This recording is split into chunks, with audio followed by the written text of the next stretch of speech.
तो आइए, good morning students. हम लोग अपने ऑप्टिकल आइसोमेरिज्म के सिक्स्थ लेक्चर को कंटिन्यू कर रहे हैं। ये सिक्स्थ लेक्चर जो है बिल्कुल एकदम फिफ्थ लेक्चर का एक तरीके से आप बोल लीजिए कि कॉन्टिन्यूअस पार्ट है। जहाँ हमने फिफ्थ स्टॉप किया था, बस उसी को अब हम थोड़ा आगे कंटिन्यू कर रहे हैं। फिफ्थ में हमने कुछ रिजल्ट्स को देखा था। इन रिजल्ट्स को थोड़ा यहाँ एनालाइज करेंगे ताकि हम कम टाइम यूज़ करके एक गिवन प्रॉब्लम को कैसे सॉल्व कर सके। तो कहाँ हमारा फिफ्थ लेक्चर था, तो फिफ्थ लेक्चर में हमने कुछ मिरर इमेजेस आपको फॉर्म करना बताया। फिर दो स्ट्रक्चर्स हैं, उन दो स्ट्रक्चर्स के बीच का रिलेशन आइडेंटिफाई करने का एक ट्रिक बताया था। ट्रिक नहीं बताया था, basically on the basis of naming हमने आपको बताया था कि ये आर है या ये एस है, दोनों आर ही होगा, आर होगा, एस होगा, एक्सेट्रा। उन्हीं चीज़ों को अब थोड़ा यहाँ एनालाइज कर रहे हैं। तो आइए एक प्रॉब्लम से स्टार्ट होते हैं ज़रा अपनी बातों को बताने के लिए। आइए, हमारा फर्स्ट एग्जांपल है जिसमें एक पेयर में हमारा फॉर्मूला गिवन है और इन दोनों के बीच का रिलेशन आइडेंटिफाई करना है कि इन दोनों के बीच का रिलेशन क्या होगा। ऑब्वियस सी बात है कि एक बच्चा ये तो ज़रूर आइडेंटिफाई कर चुका होगा कि सर अगर हम यहाँ मिरर रखेंगे तो इसका ये मिरर इमेज नहीं है, क्योंकि अगर मिरर इमेज होता तो ये इथाइल ग्रुप को इस साइड आना चाहिए था। हमने कहा कि जी बिल्कुल ये तो सही बात है। तो आइए इनके और इनके बीच का रिलेशन, एक चीज़ आप बहुत केयरफुली, सॉरी ज़रा एक क्वेश्चन में मिसिंग है, हम यहाँ हाइड्रोजन मिस हो गए थे।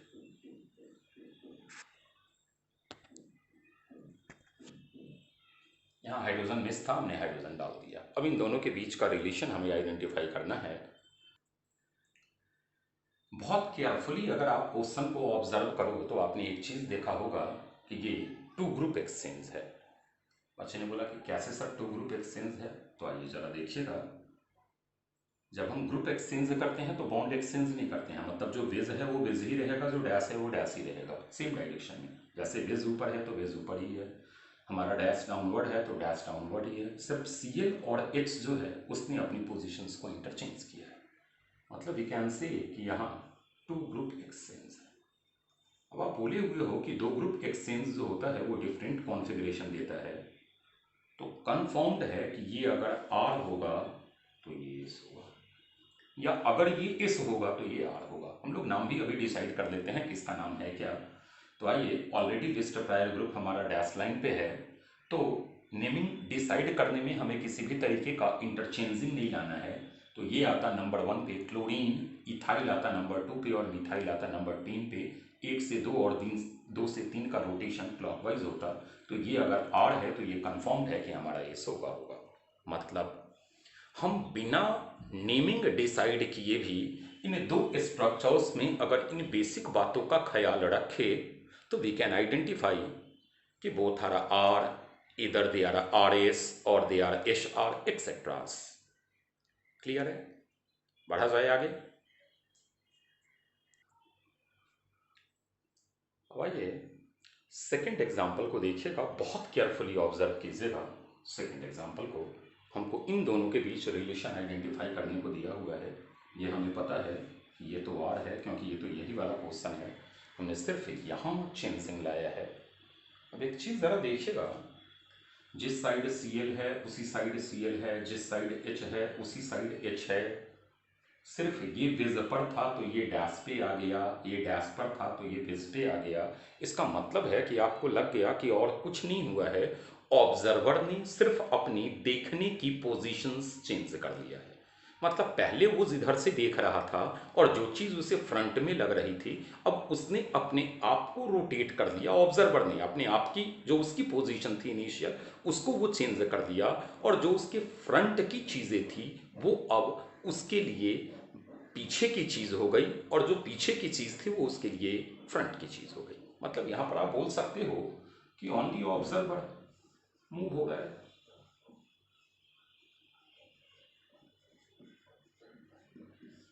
अगर सिर्फ ऑब्जर्वर मूव हो रहा है तो ऑब्वियस सी बात है कि ये वाला अगर आर है तो ये भी आर ही रहेगा। आप नेम डिसाइड करके देख लेना, आर ही आना है।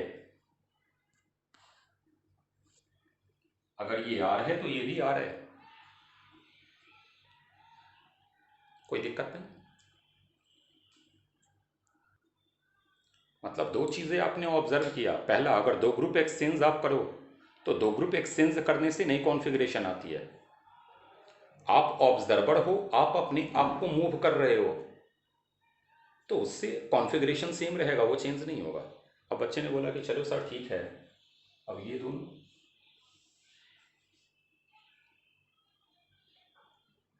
एक चीज़ देखे हुईएगा कि बॉन्ड के साथ पूरा बॉन्डेड एटम से रोटेट हुआ है।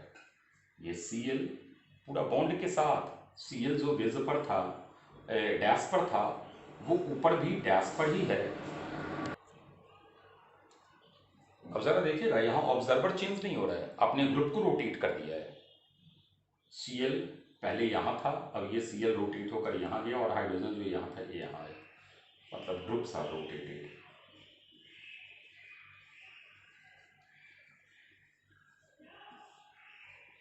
और अगर ग्रुप रोटेट हो रहा है तो कॉन्फ़िगरेशन चेंज हो रहा है। क्लियर है? मानिए ओवरऑल अगर आप देखो तो आपके पास 3 रिजल्ट आया। हटाए जरा विषय। ओवरऑल अगर हम देखें तो हमारे पास 3 रिजल्ट आया। क्या क्या रिजल्ट आया है कि अगर हम दो ग्रुप एक्सचेंज करें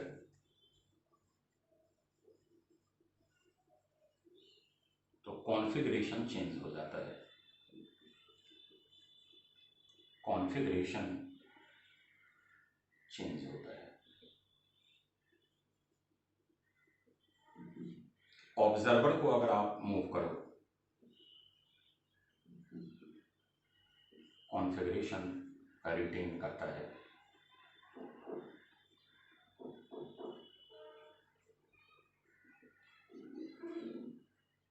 और तीसरी चीज़ हमने बताया कि अगर आप दो ग्रुप्स को रोटेट कर रहे हो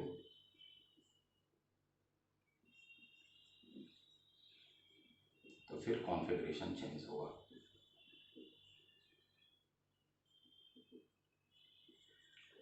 आइए तो ज़रा हम लोग इन 3 पॉइंट पर एक क्वेश्चन देख ले, फिर ज़रा हम लोग अब नेम नहीं डिसाइड करना है। इन 3 चीज़ों को अभी आपने पकड़ कर रखना है और आपको डिसाइड करना है कि अगर पहला आर है तो दूसरा भी आर ही होगा या एस हो जाएगा। बहुत केयरफुली अगर आप क्वेश्चन को देखिए तो आपको फिर लग गया होगा कि सर और कुछ नहीं किया गया है, सिर्फ दो ग्रुप को रोटेट किया गया है। क्योंकि Cl जहाँ था Cl डाउनवर्ड आ गया और हाइड्रोजन जहाँ था हाइड्रोजन अपवर्ड चला गया, तो ऑब्वियस सी बात है कि ये अगर आर होगा तो इसको ये होना है। क्लियर है? बातें समझ में आ गई? अब ज़रा हमारे पास जो अभी हम 3 क्वेश्चन किए हैं उस 3 क्वेश्चन में शायद फर्स्ट क्वेश्चन हमारा था जो आर एस में कन्वर्ट हुआ था, हम उस एस को भी फिर से बना रहे हैं और इस एस और उस एस को कंपेयर करते हैं कि भाई ये दोनों एस ही क्यों रह गया। आइए, आज के एग्जाम्पल का हमारा फर्स्ट एग्जाम्पल यही था कि ये आर था तो ये एस था। अब बच्चे ने बोला कि सर ये दोनों एस कैसे हैं, तो एक बच्चा बोलेगा कि कुछ भी तो नहीं हुआ है, सिर्फ ऑब्जर्वर ने अपनी पोजीशन को चेंज किया है। ये देखिए हाइड्रोजन अपवर्ड, Cl डाउनवर्ड, यहाँ Cl बेस पर था, यहाँ Cl डैश पे हो गया, यहाँ हाइड्रोजन डैश पे था, यहाँ हाइड्रोजन बेस पे हो गया। मतलब ये चीज़ चेंज तभी हुआ होगा जब ऑब्जर्वर ने अपनी पोजीशन को चेंज किया होगा। और अगर ऑब्जर्वर अपनी पोजीशन चेंज करे तो ऑब्वियस सी बात है कि भाई कॉन्फ़िगरेशन को तो सेम रहना है। बातें समझ में आ गई? मतलब एक एनालिसिस आपको मिल गया कि हम दो गिवन स्ट्रक्चर्स में अगर हमें रिलेशन आइडेंटिफाई करना हो तो how we can do it. पढ़ा जाए आगे। आइए, अब हमें जल्दी नाम नहीं डिसाइड करना है, हमें अब जल्दी में आंसर पिक करना है कि इन दोनों के बीच का रिलेशन क्या होगा। तो बच्चे ने बोला कि सर मान लो कि ये अगर आर है तो ये इसका मिरर इमेज है, मिरर सामने डालोगे ये इसका इमेज फॉर्म होगा, और ये वैसा मिरर इमेज है जो नॉन सुपर इम्पोजेबल है। तो मतलब अगर ये आर है तो ये एस होगा। ऐसा भी हम बोले थे कि मिरर इमेज में बेस डैश में और डैश बेस में कन्वर्ट नहीं होता है। क्लियर है? तो ये आर तो ये एस। बच्चे ने बोला कि यस सर। अब आइए एक अगला एग्जाम्पल देखते हैं। अब इन दोनों के बीच हमें रिलेशन आइडेंटिफाई करना है, तो हम एक काम करते हैं, हम इससे इसको कंपेयर कर रहे हैं, इससे इसे कंपेयर करो। तो आप कंपेयर करोगे तो एक ही चीज क्या पाओगे कि ऑब्जर्वर रोटेट हुआ है।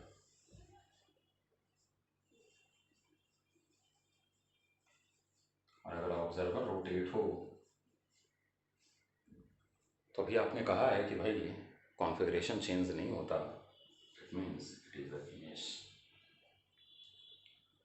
अब इससे आप कंपेयर नहीं कर सकते थे, वैसे करने को बच्चा कर देता कि सर ये इसका मिरर इमेज है, यहाँ वाला चेंज हो रहा है, भले मान लीजिए कि बेस डैश में कन्वर्ट हो गया हो, लेकिन ये अगर आर है तो ये आर तो नहीं होता। हमने कहा कि चलिए उस तरीके की गलती नहीं करनी है, आपको उसका मिरर इमेज बना लेना है और फिर मिरर इमेज बना करके अगर उसके मिरर इमेज में सब्स्टिट्यूटेड एटम्स की पोजीशन चेंज कर रहा है तो इसका कंपैरिजन इससे होगा। इसका कंपैरिजन इससे नहीं करने लगना है, इससे नहीं करने लगना है। आप जो एक स्टैंडर्ड फॉर्म सोच रहे हो उसके मिरर इमेज का, उस मिरर इमेज से जो नया इमेज गिवन है उनमें किस तरीके की चेंजिंग लाई गई है। क्लियर? बढ़ा जाए आगे। आइए हमें रिलेशन आइडेंटिफाई करना है कि इन दोनों के बीच का रिलेशन क्या होगा। तो एक तो ट्रिक है हमारे पास कि भाई हम नेम डिसाइड कर दे। बच्चा बोलेगा काहे को नेम डिसाइड करे सर? इससे अगर आप इसको कंपेयर करो तो कुछ नहीं हुआ है, सिर्फ दो ग्रुप्स को रोटेट किया गया है। ये देखिए, आप दो ग्रुप्स को रोटेट करोगे तो Cl नीचे आ जाएगा, हाइड्रोजन ऊपर चला जाएगा। और अगर दो ग्रुप को रोटेट किया जाए तो जस्ट अभी हमने आपको प्रीवियस बताया है कि दो ग्रुप को रोटेट करने से कॉन्फ़िगरेशन चेंज हो जाता है। लेकिन बहुत केयरफुली देखिएगा, बच्चे बराबर गलती करते हैं। बच्चा बोलेगा आर, अरे बेवकूफ़ आर कैसे? ग्रुप कहाँ रोटेट हुआ है? तो दो ग्रुप अगर रोटेट हुआ है तो ये तो इसका मिरर इमेज है, ये भी तो रोटेट हो रहा है।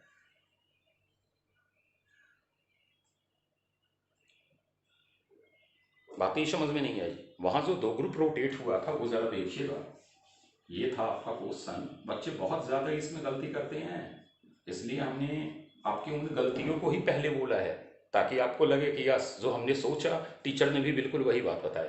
हमने ये कहा था कि बेटा ये अगर हमारा क्वेश्चन है, तो ये आर है तो ये इसमें कन्वर्ट हो गया।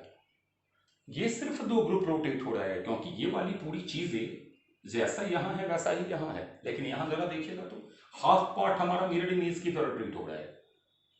ये देखिए, इथाइल इधर था तो इथाइल तो अब इधर आ गया। तो आप इसको कैसे बोल सकते हो कि दो ग्रुप रोटेट हुआ है? दो ग्रुप तो रोटेट हुआ नहीं है। तो कहने का मतलब है कि ऑब्वियस सी बात है कि भाई ये अगर आर है तो ये एस है। तो बच्चा बोलेगा कि सर एक कोई जो आपने इसका मिरर इमेज बनाया था उस मिरर इमेज से कंपेयर करके बता दो कि ये क्यों एसी रह गया। तो हम बोले आइए जरा हम उन चीज़ों को देख ले। चलिए अब आइए, अब जरा आप इससे कंपेयर करो तो दो ग्रुप एक्सचेंज तो यहाँ हो रहा है, और ये अगर आर था और ये अगर एस था और इन दोनों के बीच दो ग्रुप एक्सचेंज हो रहा है तो दो ग्रुप एक्सचेंज से तो एक नया कॉन्फ़िगरेशन आता है, तो ये तो आर होगा। बच्चा बोलेगा कि यस सर, आपने सही बोला कि ये आर होगा, क्योंकि हम पहली बार में एक चीज़ ऑब्जर्व नहीं किए थे कि इसके रिस्पेक्ट में अगर यहाँ देखा जाए तो हमारा तो टू ग्रुप दो बार एक्सचेंज हो रहा है। ये देखो सर, Cl नीचे आया, हाइड्रोजन ऊपर गया, इथाइल इधर गया, मिथाइल उधर गया, और आप बोले हुए हो कि दो ग्रुप एक्सचेंज अगर दो बार हो तो कॉन्फ़िगरेशन रिटेन करता है। मतलब हम जो फर्स्ट टाइम सोच रहे थे कि ये मेरा एस में कन्वर्ट होगा वो एस नहीं होता, वो एक्चुअली आर ही होता। हम बोले कि जी, अब आप बिल्कुल करेक्ट हुए। मतलब पहले जो आप सोच रहे थे वो आप रॉन्ग सोच रहे थे। क्लियर है? बातें समझ में आ गई? कंफ्यूज हो गया क्या भाई? हमने पहले जानकर आपकी गलती को हाईलाइट किया है, क्योंकि बच्चे बार बार आ जाते हैं गलती लेकर। क्या हमने कहा वो जरा देखिएगा। इससे हमको इसको कंपेयर करना है। तो बच्चा क्या सोचता है पता है? बच्चे को लगता है कि सर ये तो दो ग्रुप एक्सचेंज हमारा हो रहा है। एक बात जरा आप केयर कीजिए, तो ये स्ट्रक्चर और ये स्ट्रक्चर को आप कंपेयर करो तो आपको तो लग रहा है ना कि दो ग्रुप तो दो बार एक्सचेंज हो रहा है। एक तो ये भी एक्सचेंज हो रहा है और एक ये भी एक्सचेंज हो रहा है। और अगर दो ग्रुप एक्सचेंज दो बार आ जाए तब तो कॉन्फ़िगरेशन रिटेन होता है। तो हम जो अर्लियर एस सोच रहे थे वो तो हम रॉन्ग सोच रहे थे, ये तो एक्चुअल आर ही है। अब बच्चे ने बोला कि सर इससे आप लगाओ। आपने बोला था ना कि आप एक स्टैंडर्ड उसका मिरर इमेज बना लो और स्टैंडर्ड मिरर इमेज से आप कंपेयर करके देखो कि क्या आंसर मैच कर रहा है कि नहीं कर रहा है। तो हमारा इसका मिरर इमेज ये था, इससे आप इसको कंपेयर करो। क्या पा रहे हो, जैसे ही आप इससे इसको कंपेयर कर रहे हो आप पा रहे हो कि अगर केयरफुली देखे बच्चे तो बोला कि बॉन्ड के साथ Cl और H रोटेट हो रहा है, मतलब ग्रुप और एटम्स जो हैं वो रोटेट हो रहे हैं, और ग्रुप्स और एटम अगर रोटेट हो तो कॉन्फ़िगरेशन चेंज होता है। तो ये आर का ये एस तो एक्चुअल है, तो ये वाले में कॉन्फ़िगरेशन चेंज होगा, तो वो एस कैसे होगा, वो तो आर होगा। क्लियर?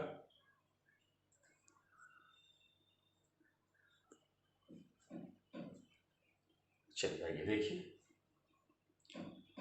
क्या नहीं बता सकते हैं क्या? बच्चे बोलेंगे क्यों नहीं बता सकते हैं सर, इसका ये मिरर इमेज तो नहीं है, ये तो कंफर्म है, क्योंकि मिरर इमेज होता तो इथाइल को इस साइड आना चाहिए था, जो नहीं आ रहा है, सिर्फ हमारा दो ग्रुप एक्सचेंज हुआ है। हम बोले बिल्कुल सही बात है कि सिर्फ दो ग्रुप एक्सचेंज हुए हैं, और अगर दो ग्रुप एक्सचेंज हुआ है तो ऑब्वियस सी बात है कि भाई ये सपोज अगर आर होता तो ये एस होगा। क्लियर है? मान लीजिए हमने क्वेश्चन चेंज कर दिया, 2 मिनट का वक्त देंगे आपको, या आप जरा सोचेंगे।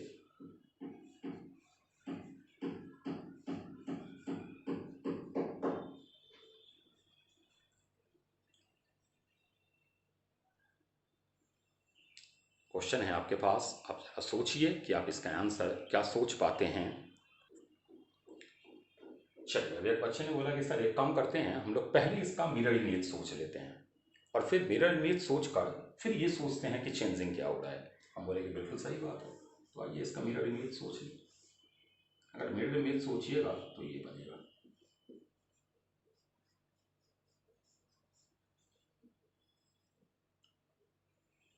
अब आप ही बताइए कि इससे इसमें क्या चेंजिंग हुआ है। तो मान लीजिए ये इसका मिरर इमेज है, तो ये सोता, क्योंकि मिरर इमेज तो ऑलवेज नॉन सुपर इम्पोजेबल होते हैं, तो ये तो नॉन सुपर इम्पोजेबल है हमारे पास। अब इससे इसमें क्या चेंजिंग हुआ है, तो बच्चा बोलेगा कि सर ग्रुप को रोटेट किया गया है, क्योंकि ये देखिए सर OH बॉन्ड के साथ ऊपर चला गया और हाइड्रोजन बॉन्ड के साथ नीचे चला है। और अगर दो ग्रुप एक्सचेंज होता है, एक्सचेंज नहीं रोटेट, क्योंकि एक्सचेंज में बॉन्ड नहीं होता है, सिर्फ एटम्स जो होते हैं कनेक्टेड वही आपका चेंज होता है। तो आप बोलोगे कि सर दो ग्रुप रोटेट हो रहा है और रोटेशन में आप बताए हुए हैं कि हमारा कॉन्फ़िगरेशन चेंज हो जाता है, मतलब ये अगर एस है तो इसको आर बनाना है। हम बोले बिल्कुल सही बात है।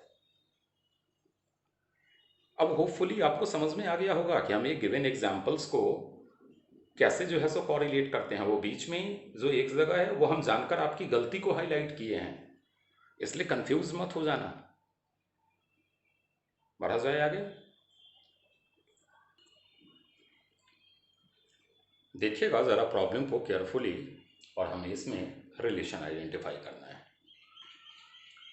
तो बच्चा पहले इस फिगर और इस फिगर को देखेगा तो पहली चीज़ तो वो बोलेगा कि भाई हम जो मिरर इमेज सोचते वो नहीं बनता, क्योंकि मिरर इमेज अगर बनता तो यहाँ Br और H को आना चाहिए था, मतलब Cl और Br जहाँ है वहीं है एज इट इज, मतलब मिरर इमेज वाला नहीं सोचना है।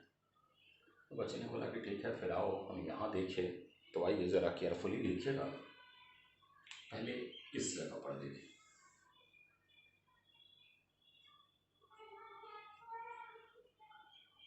तो बच्चा बोलेगा कि कुछ नहीं हुआ है सर, सिर्फ ऑब्जर्वर ने अपनी पोजीशन को चेंज किया है। Cl पहले बेस पे था, डैश पे आ गया, हाइड्रोजन डैश पे था, ये बेस पे आ गया, और इसमें ये उल्टा नहीं होना चाहिए, उसी साइड, क्योंकि प्रीवियस ये चीज़ बताई हुई है। तो बच्चा बोलेगा कि सर यहाँ कॉन्फ़िगरेशन रिटेन कर गया, लेकिन अगर आप यहाँ देखो तो यहाँ पर सर दो ग्रुप एक्सचेंज लग रहा है। ये देखिए दो ग्रुप एक्सचेंज, Br नीचे आया, सिर्फ एटम्स आएंगे, बॉन्ड नहीं आएगा, और H ऊपर चला गया। तो मतलब यहाँ पर एक न्यू कॉन्फ़िगरेशन आएगी, मतलब सपोज एज्यूम्ड कर रहे हैं कि अगर यहाँ पर कॉन्फ़िगरेशन R था तो यहाँ पर कॉन्फ़िगरेशन S होगा, और सपोज अगर यहाँ पर कॉन्फ़िगरेशन R था तो यहाँ पर भी कॉन्फ़िगरेशन R ही रहेगा, क्योंकि ऑब्जर्वर को चेंज करने से कॉन्फ़िगरेशन चेंज नहीं होती। होपफुली पूरी बात समझ में आ गई होगी, ठीक है। चलिए, ओके, थैंक यू।